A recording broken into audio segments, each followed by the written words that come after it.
Ito nga guys, yung mga bibi, mga ducklings. Bali, binili namin ito sa Dimitri Integrated Farms. Pinuntahan pa namin yan sa Kamiling guys, sa Nagsiryalan Kamiling Tarlac. So, it's a 1 hour drive kasi nga nawala-wala kami kasi ang hirap palang hanapin yung kanilang address. Bali magkaiba pala guys yung kanilang farm at ganun din yung kanilang bahay.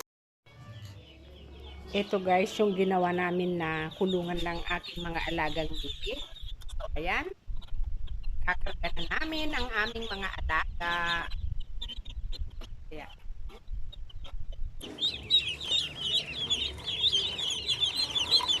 Ayan na guys, yung ating mga alaga.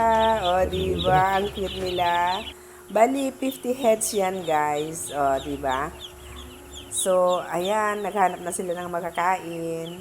Stress reliever ko yan, mga yan guys. So, ha,